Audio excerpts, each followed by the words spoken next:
TellyCast. Hi, I'm Justin Crosby, and welcome to another TellyCast. We have a double dose of Harry Potter magic on this week's show as we welcome James and Oliver Phelps, famously known for portraying the mischievous Weasley twins in the film franchise, together with Dash Pictures boss Daniel Sharp.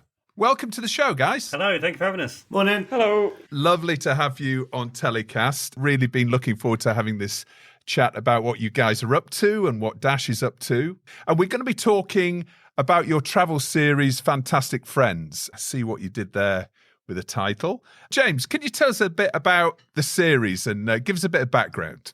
We're just coming to the end of filming season 2 right now, but the first season, in fact, and the second season even, the premise is Oliver and myself each week go to a new location and we have a friend of ours join us in the said location and experience whatever there is to do there. And it mainly came from, I'll let Oliver explain into it more, but a lot of it was that when you travel, a lot of people tend to only do what they would do anywhere else. But if you travel with different people and do what they want to do as well, you'll experience something which you wouldn't necessarily do, but potentially enjoy it just as much. So tell us about how it came about, Oliver, how the series originally came out. Is this something that you guys have always planned to do or wanted to do? Well, it kind of started, I suppose, just in the seed was planted when we were doing all the promotional work on the Potter films, basically going to just countries we wouldn't necessarily be first on our list to go to, cities and meeting people who we wouldn't necessarily come into contact with. And that just totally opened both of our eyes to, you know, what an amazing thing it is to be able to travel and try new foods, new cultures, new music. Traveling really essentially is.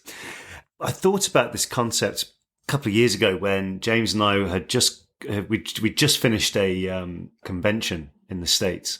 And James booked a hotel for us afterwards, which was, for want of a better word, cheap. and it's totally different to where I would stay normally. So the idea was really that we may look identical, but we are very different when it comes to what we want to do when traveling.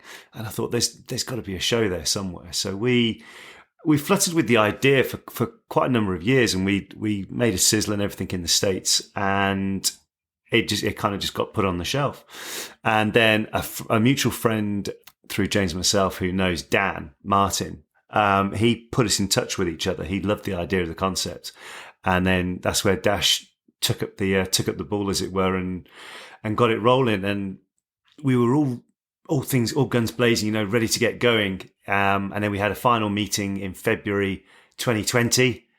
Probably the worst time to be planning a travel show because a month later everything was grounded. But it actually worked to our benefit because over the course of the first lockdown, we were able to start thinking, okay, where would we do this? I suppose like anyone can remember, at the time it was all very much hypothetical, when we can do this, when we can do that. So we were kind of governed with the first season as to locations because of lockdowns, because of travel restrictions. But as I say, it kind of worked to our benefit because we were able to go to some places with friends of ours. Now, when James said earlier, we went with friends, these are friends through the industry. So these are actors who we know and we've been able to have long relationships with before we actually got to do the show. I know there is a tried and tested method between friends of you don't know someone until you go away with them.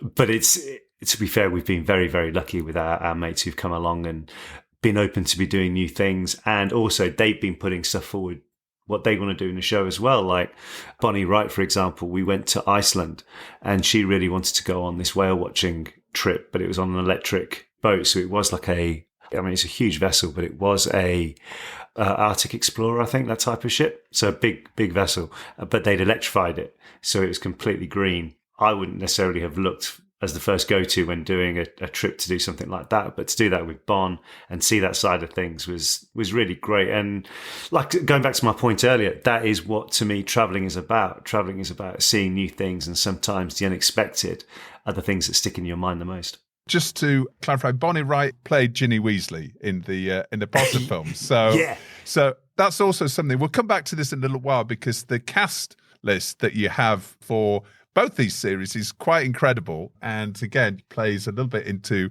the Fantastic Friends title and obviously the Potter legacy. We'll come back to chat about that in a second. Daniel, so expand a little bit about how you came to get involved in the project after it sort of stalled a little bit. Martin, that Ollie mentioned there, is Martin Blenko, who's one of the co-founders of Cameo. So he knew James and Oliver really well. Cameo is the sort of celebrity greetings app, isn't it? Yeah. People can request a video for a friend's birthday or something like that. Yeah. I'd met him in LA. It's actually when I was living there. And then Martin introduced me to James and Ollie. And it was it took a little while for us to meet. I'd seen the kind of sizzle that they'd done before and spoken to them about their idea for a travel show. And it took us a little while to meet up. But I can kind of remember we met in Soho somewhere eventually. And we just had a kind of long chat about travel. And that was kind of really interesting. There were two things that stuck out. I mean, obviously, like James and Ollie had been everywhere, met everyone, done everything, because they spent like all this time touring the world with these huge movies. Like one of the really like telling things was them sort of saying we would get sent to Berlin. Most of the people would leave, the day after, but they would always ask to stay and just sort of like sneak out without the rest of the cast and without security or without the Warner Brothers people and go and explore properly. And that's sort of like, that's really telling of like, someone that wants to do that little bit more or that little bit extra, not just things that are organized or prescribed for you. That was really encouraging. And the fact that, you could tell they had all these contacts or friends. I remember we were chatting about Australia for a little while and they were like, we went there 3 years ago, 7 years ago, and 10 years ago, we met this person, that person, there's this thing, there's that thing, all stuff I hadn't heard of. So it was kind of like a researcher's dream that these guys had already been and done so much stuff and had all these contacts and had made all these friends already. There's the chemistry when you're doing a TV show, putting presenters together, and having two presenters on screen is really, really useful, but the chemistry has to be perfect. It works or it doesn't, and you find out pretty soon. Yeah, you see this in quite a lot of travel shows that it's a double act, right? Often, sometimes it's a single person traveling on trains or whatever, but actually, you're right, the format of a travel show, you're saying it works better when you have dual presenters? It kind of gives you options. I mean, like you have the two presenters, it means you can have, like if you're not meeting someone or not doing things, so even on the really basic parts of the travel show, you can turn that into something. You've got a partner. But one of the key things is, getting that chemistry right. And it's always the thing of like, well, what if you do a series and they don't get on and all that kind of thing? It's the absolute benefit of like, well, James and Ollie are twins. I'm sure they will get on. I'm sure they won't get on, but it's not like they're, they're never going to go their separate ways. So what's been really interesting is you kind of get this other chemistry where they are, I think it's fair to say you guys do like poke fun at each other and wind each other up a little bit, and you are a bit competitive and all that sort of thing. And that's great. And it's very entertaining. And you also then know, even if they do take it that little bit too far, it's fine. They're brothers. They've done that their whole lives. And sure enough, they'll get over it. Yeah, exactly. and it's always the thing, like. Wasn't one of the original notes by someone who's seen it, like maybe they could give a bit more encouragement when something goes wrong instead of laughing at each other? Yeah. Yeah, it was, we've had to make sure there's a little bit of encouragement as well as all the teasing. But from a production point of view and working on the show, it's great to kind of know it's fine, have at it, do whatever, because at the end of the day, you're brothers. You must have been in a goldfish bowl for a number of years, like doing the press for all of the Potter films, because I think they were mainly filmed in the UK, but obviously internationally massively successful. You were presumably quite keen to break out of this goldfish bowl, if you like.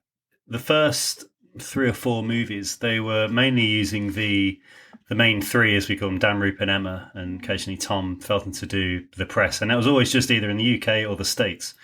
But one of the guys who used to work at Warner's, Jason Bevan, he basically said, well, we've got all these other cast members and we've got all these European territories which would love a premiere because they never get any. So they basically said, would we want to, Oliver and myself, would you like to go and do a couple? So yeah. So we went, and we always used to joke that they'd put us in these amazing 5-star hotels, but we would never see them because we would want to see as much of the city as possible. And a lot of the people on the local offices for Warner's there, say we were in Helsinki, they were so keen for us to see as much of Helsinki as possible Because normally when people come in and do a junket, they either fly in for the day and leave, or they fly in, stay in the hotel, go to a nice restaurant and leave. So we kind of made it our thing where wherever we traveled, we wanted to see as much of the world as possible. And that then bled into any time we went to do any other, if we were filming something somewhere, we would, like Dan says, we would stay on an extra couple of days and see more of the things that we wouldn't necessarily see if we were doing a junket, because they would like to take you to the really nice restaurants, and rightly so, but that's not necessarily where the best food is or the best atmosphere is. We kind of found that a good way to see a town anywhere, and this kind of bled into the shoot of Fantastic Friends, is find a good local and speak to the people who actually live there. And then they're not going to tell you to go to all the tourist spots. They're going to say, yeah, but everyone goes there, but you should go here.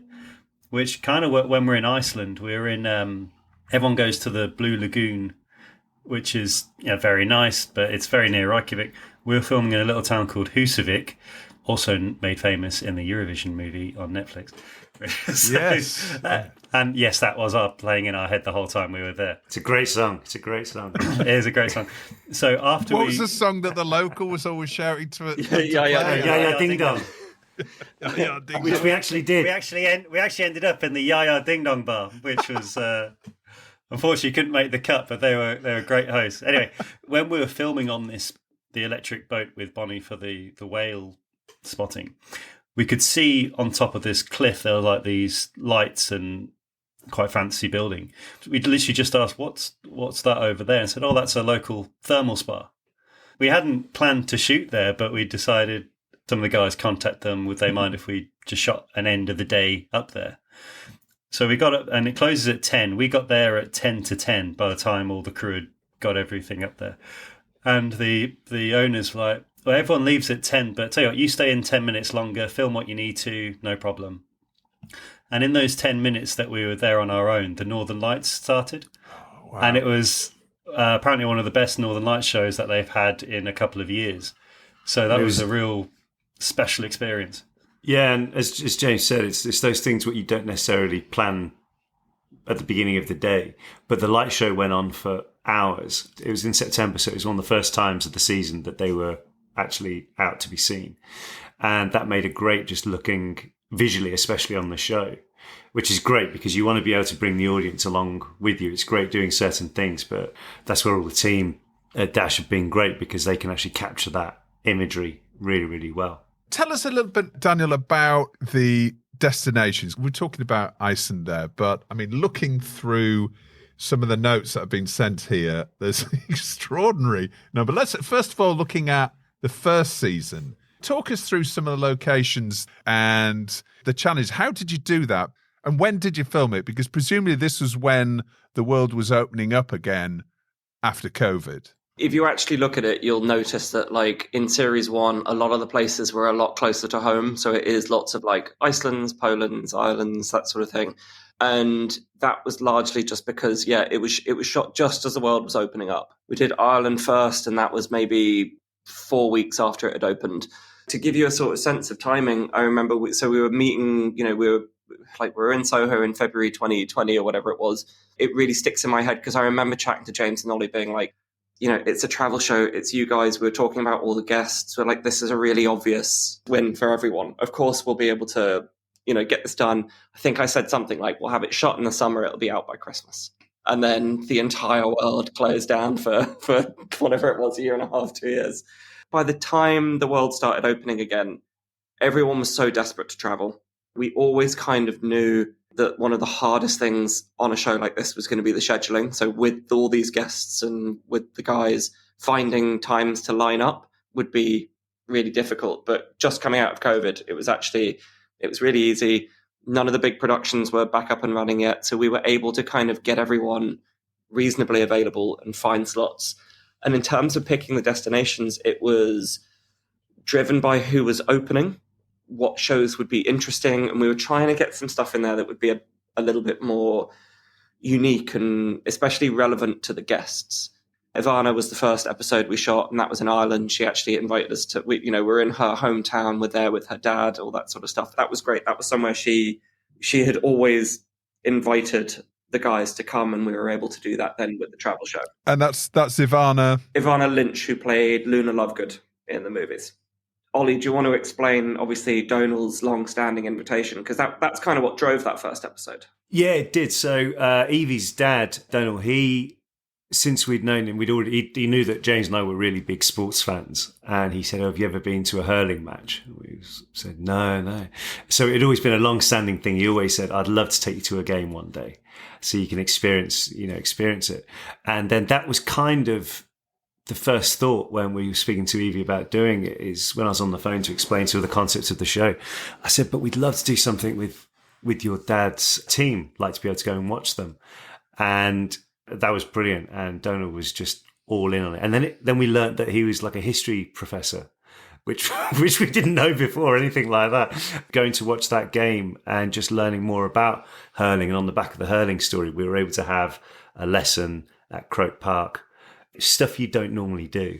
Yeah. But it just all added to the story. And again, that's more like a natural thing of how the story developed, is it went from, right, we'll go to Ireland, see what Evie's always talking about over there. But then also it kind of metamorphosized into so much more than we originally thought.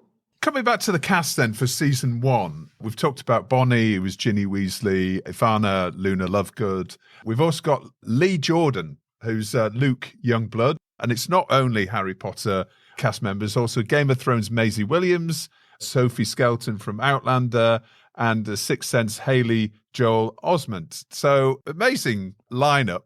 I'm imagining those guys were also keen to travel at the end of COVID and desperate to break out of their lockdown. You've become massive friends through the Potter franchise, but also with the acting community, you've obviously come to know others as well. Was it just a case of ringing up a mate and go, do you fancy going to Poland to do this? What was the process of getting this massive cast together then for all these shows?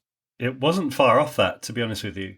It wasn't like my people speak to your people who can then speak to your people kind of thing. It was pretty much, we know that everyone likes to travel and everything. So we literally said to them, like Haley, for example. So we've played golf with Haley we met him in like 2010 or something like that. Literally rang him up and I said to him, so we're doing this travel show. We know you like to snowboard. Do you fancy coming to Austria or somewhere like that? And he's like, absolutely, yeah.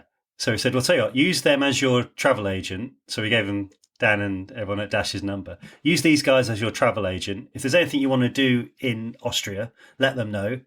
And we can try and sort it out. And that's pretty much what we've said to everybody, is that what would be your ultimate trip? Or either locations you've always wanted to go to or activities that you've always wanted to do. And, let them know. And then that kind of feeds into how, like, I would be more of the adventurous style of stuff. So, whereas Olive would be more of the nice restaurants kind of thing. I think that's fair to say, isn't it? And local activities. And then whatever the guest would like to do is normally a hybrid of the two. So that's kind of how the shows kind of run together in that way. But a lot of it is saying to a guest of ours, what is it that you've always wanted to do? And we'll try and make it happen. Again, putting ourselves back to a couple of years ago, thinking of those days of lockdown. So lots of cast members wanted to go out. You wanted to see your mates again after lockdown. But also the wider population has been locked in watching a load of repeats of Poirot. People are desperate for some new content and particularly desperate to travel. So that will have no doubt fueled the commercial interest around this as a project. So Dan, just tell us a little bit about how the commercials have worked on this project, because obviously you have here a very saleable show in terms of cast members and also very timely because people wanted to watch a travel show. Tell us how the finances came together on season 1 and the broadcasters that came on board.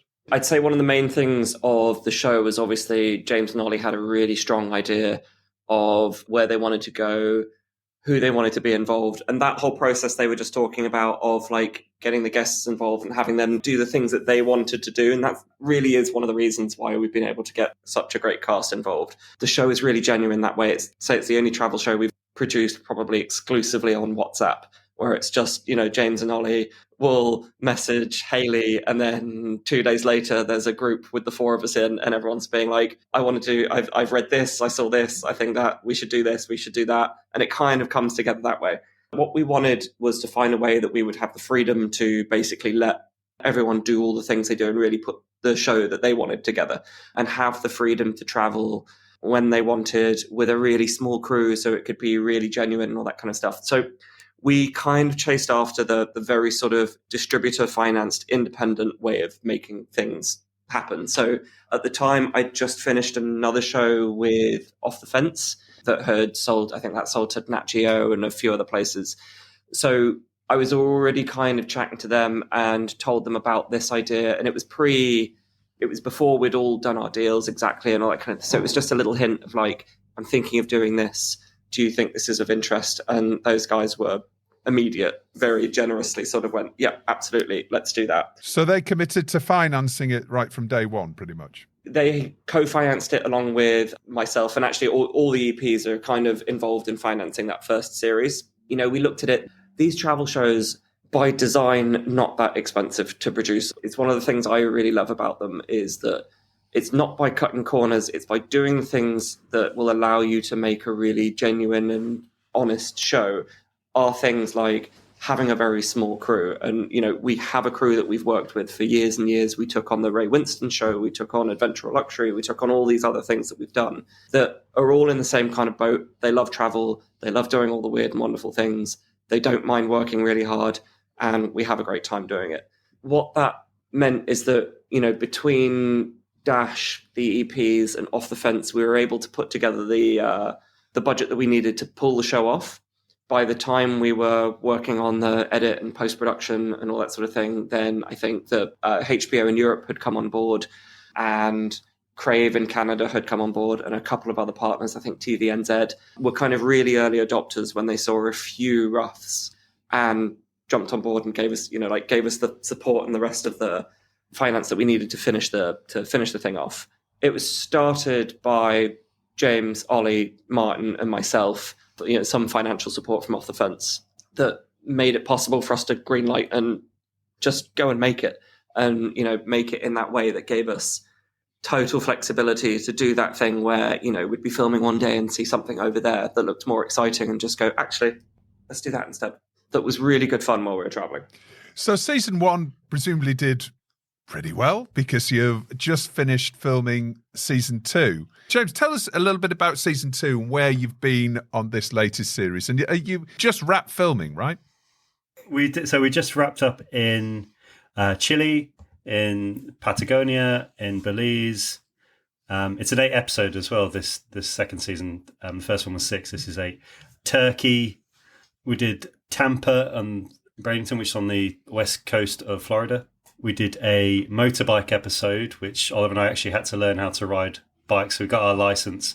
I literally got my license on the Wednesday, and on the Friday we rode from London to Lake Como, which was an experience. And again, something which I never would have done, but we did that for the show, and it was so enjoyable to do. We also did episodes in Singapore and Australia, in Victoria, so Melbourne and all around there. And we had such a great time doing all those. I think because it's the second season, we know by the end of the first season, we knew the flow of it and all that kind of stuff. But for the second season, we really could dive into what it was. And the crew was slightly bigger, so we were able to get more shots visually.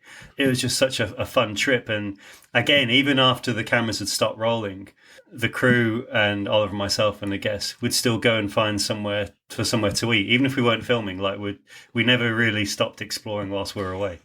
A bit like James said there, in terms of saying the crew's a bit bigger, we're still only talking in total, including front of camera and everyone behind, we're still only talking about 12, 13 people. So it's not like a massive group of people on the move. But with that, you're able to eat together all the time. You're able to socialise, which for the guest especially who doesn't know anyone there, it puts them a lot more at ease as well, knowing that there is this, everyone's pally with it. And that we always said from the outset with the guest, because it's independently financed and we oversee it all, we're not trying to get clickbait. We're not trying to get some shocking, anecdote what's going to be head of certain websites around the world. We're actually going for a genuine show, which is what you would want to do with your mates. It's not, it's not that type of scripted reality of, oh, look, a suitcase has gone missing, so someone's got to wear a load of ill-fitting clothes. It's not that type of show at all. We wanted to make a genuine show. Obviously, the Harry Potter theme is continuing, not solely, but we have Matthew Lewis, who played Neville Longbottom, and you also have Mark Williams, who's obviously your on-screen dad. Can't wait to see that episode. Tell us a little bit about what that was like filming with him. Last year, or even the year before now, we shot the 20-year reunion for the HBO special for Harry Potter. And it was one of those where everyone was in like the trailers beforehand, and we were just catching up. The day after we finished that, we were going to St. Lucia to film with Maisie Williams for the first season. And Mark said, so what do you do? And we explained it to him. He said, well, if you get a season 2, let me know. So we said, really? Are you sure? And he's like, oh, I'd love to do that. I gave him a call and I said, Mark, you ever wanted to go to Singapore? And he either, what do you mean Singapore, the place that was really important to the British when they were basically the trade route? And like Mark is a huge history knowledge encyclopedia. He's like a walking encyclopedia. He really is. And like we get on great anyway, because obviously we've known him for 22 years now. And so for him to come along as well, and it made it a slightly different episode as well to shoot, because a lot of the other people are more our age. We were a bit like, oh, what can and can't we do? But it was all up for so many things. And it made it a different kind of show in a good way, because he was kind of giving us a history of, this is why this is so important, because of the trade winds and all that kind of stuff, which I had no idea about. And I think also a lot of people who watch the show probably won't have any idea of that as well. But it's that, I guarantee that'll be the questions when Who Wants to Be a Millionaire? That'll be some random fact in that episode will be the question. It was a great episode. I mean, like we got, I think we got a history of everything from Mark. There was a history of the sea, a history of Singapore, a history of ports, a history of the trade winds, a history of food in Asia. He knows absolutely everything. Vespers. It was great. Yeah.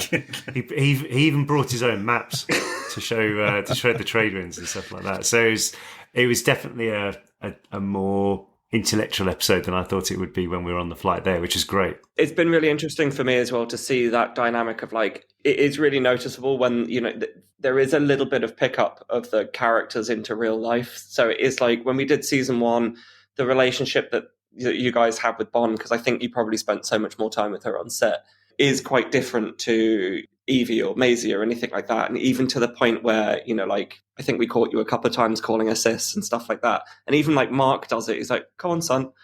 And they have just absorbed this thing. And it was quite fun seeing Mark kind of just slot accidentally into that role. That was really good to watch. What was the period that spanned him being your on-screen dad during the Potter films? That's probably like a decade or something, isn't it? Yeah. Yeah, number 2 to number 8, yeah. How old were you in that first film when he was your on-screen dad? We'd have been 15 when we started and about 24, 25 when the last film came out. So yeah, quite a time. But we did realise, though, every so often, especially when we're in Singapore, we all kept slipping into a Brummie accent, because we're all from that part of the world. And then that actually happened sometimes when we were filming, and we'd like look at each other and go, nope. Bring it back. Obviously, you've met up with a lot of the old cast members through the production of these 2 series. What's life like being a Potter alumni? What's that experience like? I mean, you probably don't think about it, but presumably you get recognised all the time, and there's such a deep and loving fan base for this franchise. How does that affect the way you go around doing what you do?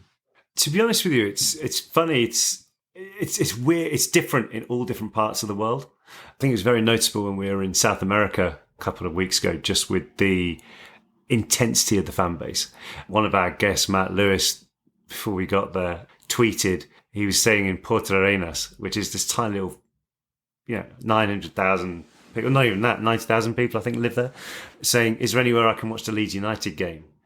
So we arrive. Good man. He's a good choice of team as well. Yeah, and it's I don't know. But anyway, they put it out. They put it out on all the local news outlets found it, and before we know it, we went for a catch up before we started filming. And I've got a photo of me just sitting because I got into the bar because everyone's looking for him. They're not looking for anyone else in the film. And we got a photo of me just sitting at the table. And in the background is Matt with all the bar staff wanting a photograph. So that kind of got the ball rolling in terms of people were on the lookout for us being there. And the passion from the fan base down there is pretty unrivaled anywhere else. I mean, it's big everywhere, but especially in like Latin America, they're really, really passionate about it. Whereas you flip that on the other side and you go to when we were in Australia, it was, "You're right, guys? Yeah, you're right. Yeah, love the film."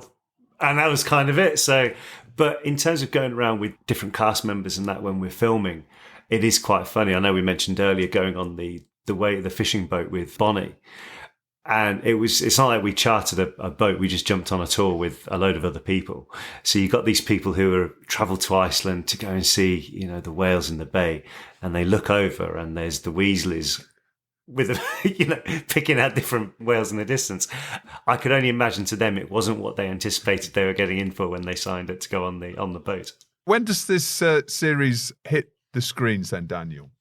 We're chatting to so I think HBO will probably go first again. We're chatting to them at the moment to figure it out. We just got back, so we're in post-production at the moment. Like James mentioned, it's 8 episodes for the second series instead of 6, so we're kind of working through them. I'm staring here at it on maybe 11 different screens, so it's coming together at the moment. It'll be a few months till we finished it, and then I imagine it'll be on screen pretty quickly. So I would guess summer this year at some point, right? Until we have that exact date and HBO tell us, and there's a few other buyers being announced soon that will probably drive it. And that's been something that's been really encouraging and great as well, is that as Off the Fence have been placing season 1, they've been able to say that HBO was straight in there saying, "We'd love a second if you've got it." That took very, very little convincing for all of us to do a second one. It was a very easy decision to make. And as Off the Fence have been placing season 1, a lot of them have taken season 2 as well. It's much more saleable, right? If you could have 2 seasons, right? Yeah, exactly. So hopefully, this one will come out. Hopefully it does well. We'd love to go again. What's been great is as we're working through season 2, I think we did like a little list of here are all the friends that we've spoken to that said they'll do it, but we couldn't make the timing work. That list is already 15, 16 people. So there's no shortage of guests, especially the more people do it, the more we get messages from people being like, "Oh, I just met Matt's just come back from Patagonia. He said he had a great time. Are you doing any more that I can come on?" Which is great and really encouraging that everyone's having enough. So the word's getting around. Yeah, I mean, exactly. it actually worked out with one of our guests on this last season. So a friend of Hayley's, Genesis Rodriguez, he was talking to her about it when he got back from Austria. And he said to me, he's like, if you're ever thinking of doing season 2 and you're looking for guests, Genesis would be really good fun for it. And so Genesis was in Umbrella Academy. And so we're like, yeah, sure. So we jumped on a Zoom call with her. And that was kind of, okay, yeah, I think this could be really good fun.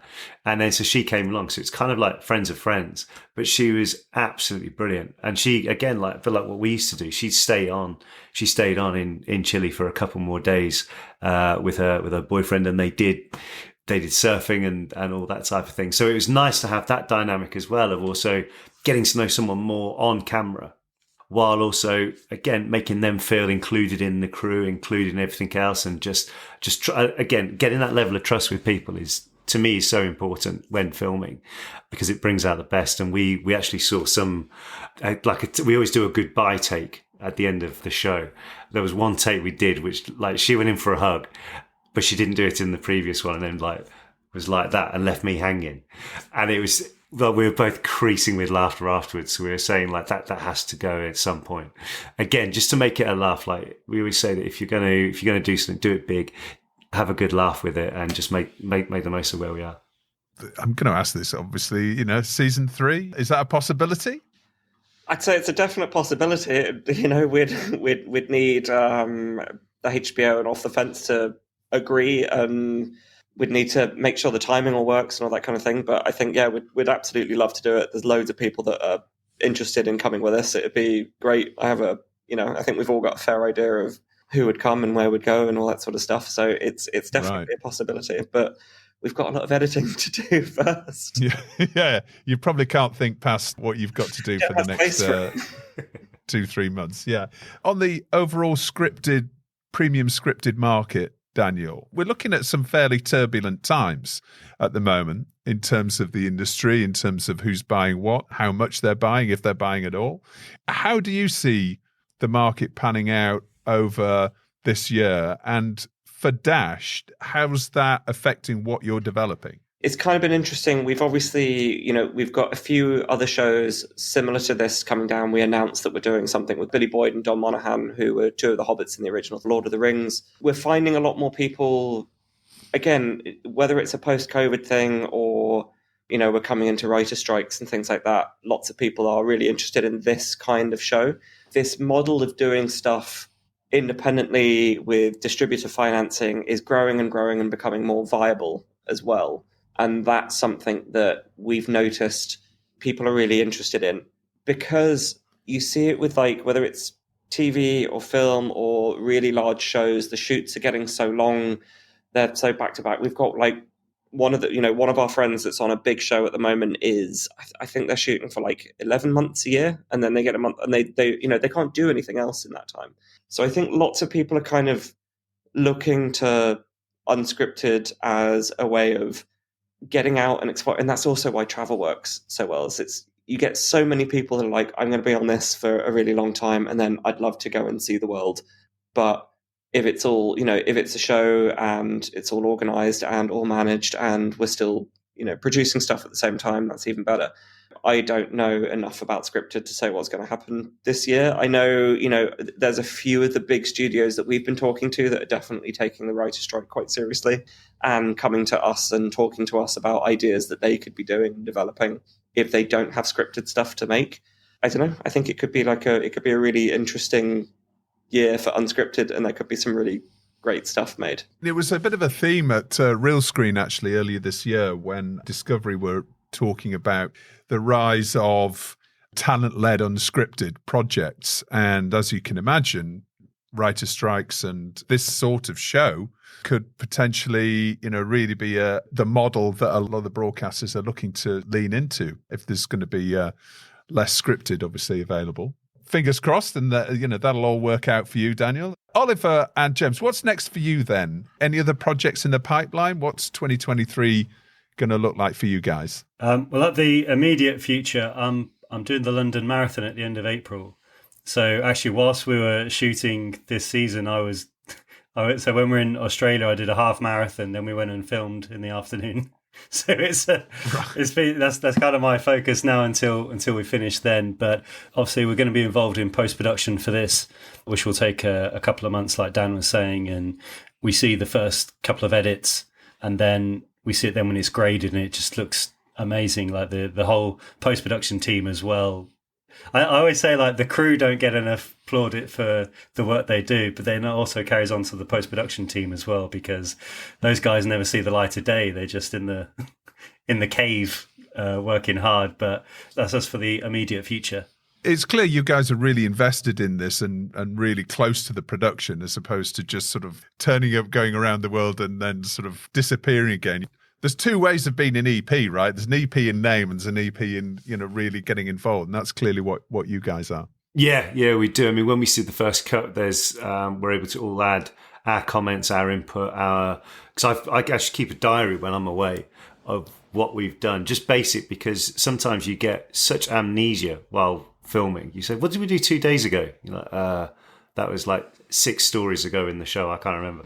So I can kind of go back to the notes and we can look through the edit and say, oh, I remember this. We saw this when we did this scene or when we did this story. So that's really exciting to be part of that and see it change from what the first cut is, which is always everyone takes as it's not going to be this, to what it ends up being. And then you see when the music goes on, or when Peter, our guy who helps out with our VO stuff, when the speech goes into it as well, add a bit of humour to it. And then also seeing, right, we still need to lose 4 or 5 minutes or something like that. So you kind of work your way around it, and then being inside of it, and then, just taking real pride in what we're doing and being part of it. all of us didn't spend best part of 10 weeks away from our family and friends to make a substandard show. We want it to be the best it can be. And I think in doing that, the audience will really appreciate it and enjoy it as well.